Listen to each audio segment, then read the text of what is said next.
అందరికీ నమస్కారం అండి. Welcome to my channel Suji's ideas. ఈరోజు నేను మీకు ఒక ఈజీ అయిన క్విక్గా చేసుకునే టేస్టీ అయిన కర్రీ చూపించాలనుకుంటున్నానండి.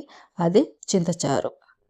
ఇప్పుడు దీన్ని ఎలా తయారు చేసుకోవాలో చూద్దాం. ముందుగా ఒక చింతపండు, మనకు కావాల్సినంత చింతపండు వాటర్లో నానబెట్టుకోవాలండి.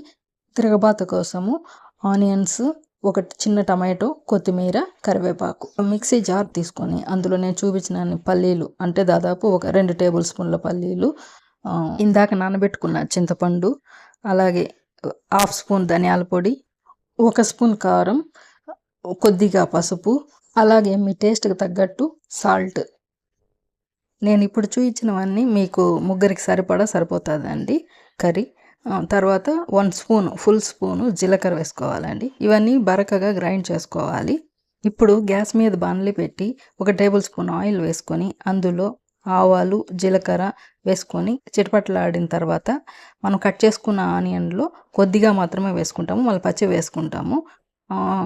అందులో కొత్తిమీర, కరివేపాకు వేసుకొని టమాటా ముక్కలు కూడా వేసుకొని వేయించుకోవాలండి. ఎక్కువ ఏం వేగాల్సిన అవసరం లేదు, ఓ రకంగా వేగితే సరిపోతుంది.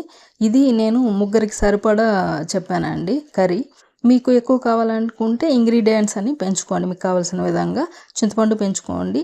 తర్వాత మనం పులుపు, ఉప్పు, కారం అడ్జస్ట్ చేసుకోవాల్సి ఉంటుంది అంతే. ఇప్పుడు మనం మిక్సీ పట్టుకున్నాం కదా, అది ఇందులో వేస్తామండి. మిక్సీ జార్లో అదంతా వేసేసిన తర్వాత ఇప్పుడు దానికి సరిపడా కావాల్సినంత వాటర్ వేసుకుంటామండి. అంటే పులుపుని అడ్జస్ట్ చేసుకుంటాం. ఉప్పు వేసాం, పులుపు వేసాం కదా, ఆ పులుపు ఉప్పు సరిపడేలాగా మనం అడ్జస్ట్ చేసుకుంటాము. దీన్ని ఒక ఉడకనివ్వాలండి, మనం రసం ఉడికిచ్చినట్లుగా. పులుపుకు తగ్గట్టుగా ఉప్పు, కారం ఉందో లేదో చూసుకొని వేసుకోవాలండి. పులుపు ఎక్కువైనా బాగుండదు, తక్కువైనా బాగుండదు, కరెక్ట్గా ఉండాలండి, పుల్లగా అనిపించాలి.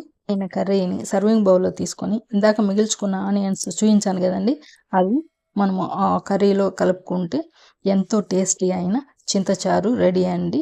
దీన్ని మీరు చేసుకొని ఎంజాయ్ చేస్తారని ఆశిస్తూ, ఈ వీడియో కనుక మీకు నచ్చినట్లయితే చేయండి, షేర్ చేయండి, సబ్స్క్రైబ్ చేసుకోండి friends. Thank you so much. Me Sujatha baby.